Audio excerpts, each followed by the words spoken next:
पंहिंजो ज़मानो यादि अची वियो जॾहिं मां बि स्टूडेंट हुअसि।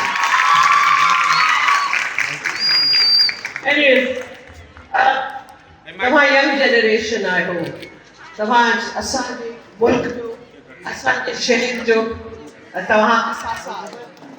तव्हां फ्यूचर आहियो ऐं तव्हांखे ॾिसी तव्हांजी महिनत ॾिसी ख़ुशी थिए थी। एज़ अ पेरेंट, मां बि पेरेंट आहियां, मूंखे बि धीअरूं आहिनि। एज़ अ पेरेंट ख़ुशी थिए थी। आउं सम्झां थी त तव्हांजे पेरेंट्स खे, तव्हांजे माउ बाप खे ॾाढी ख़ुशी थींदी अॼु तव्हांखे इनाम मिलनि। तव्हां हिकिड़ो कॉम्पिटिशन में अची विया आहियो ऐं स्कूटीज़ तव्हांखे ॾिए थी डिस्ट्रिक्ट गवर्नमेंट। सुठी ॻाल्हि आहे, ख़ुशी जी ॻाल्हि आहे त तव्हां कम्पीट था कयो पाण में। ऐं फ्यूचर तव्हांजो आहे, फ्यूचर तव्हांजी तालीम जो आहे, तव्हांजी महिनत जो आहे। ऐं ऑफकोर्स महिनत सां गॾु मां सिर्फ़ु हिकिड़ी ॻाल्हि ज़रूरु चवंदमि त महिनत बि कयो ऐं अलाह जी इबादत बि कयो, ख़ुदा जो शुक्रिया अदा कयो, शुक्र अदा कयो कि अलाह रब्बुल आलमीन तव्हांखे हिन मक़ाम ते वठी आयो आहे जो तव्हां कम्पीट पिया कयो। ऐं लाड़काना डिस्ट्रिक्ट में एतिरो सुठो मयार एजुकेशन जो आहे, ही ॾाढी सुठी ॻाल्हि आहे।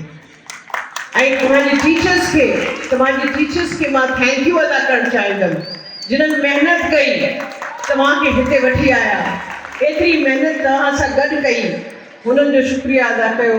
तव्हांजा टीचर्स जो अदब ज़रूरी आहे, जी तव्हां पंहिंजे माउ बाप जो अदब कयो था, ही टीचर्स बि तव्हांजा माउ बाप आहिनि, तव्हांजा पेरेंट्स आहिनि, तव्हांजा गाइड्स आहिनि, तव्हांखे अॻियां वठी था हलनि दुनिया में, तव्हांखे सुठो सच ऐं कूड़ जो ज़मानो ॿुधाइनि था, सच ॿुधाइनि था, तव्हांखे कम्पीट कराइनि था, तव्हांखे महिनत कराइनि था। हिननि जो तमामु वधीक शुक्रिया अदा कयो ऐं महिनत कयो।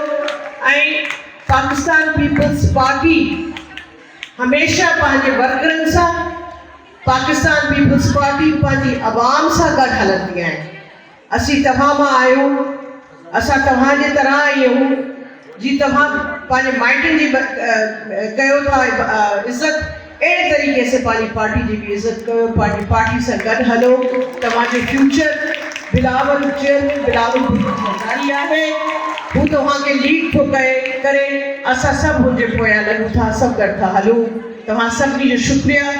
स्कूटीज़ तव्हांखे मिलनि थियूं, पर हिकिड़ी मुंहिंजी ॻाल्हि ज़रूरु यादि रखिजो, प्लीज़ हेलमेट ज़रूरु वठिजो इन स्कूटीज़ सां गॾु। ऐं होप तव्हांखे हलाइणु अचे थो ऐं तव्हां वटि लाइसेंस आहे। पहिरीं तव्हां हिनजी थोरी हलाए ॾिसो त तव्हां हलाए सघो था, नथा हलाए सघो। इन दिस जो थोरो be careful. I would be worried because these may be little dangerous for you young girls. ऐं of course कोशिश करे स्पीड लिमिट में हलाइजो ऐं हेलमेट ज़रूरु पाइजो। ऐं थैंक यू वेरी मच। महिरबानी, थैंक यू।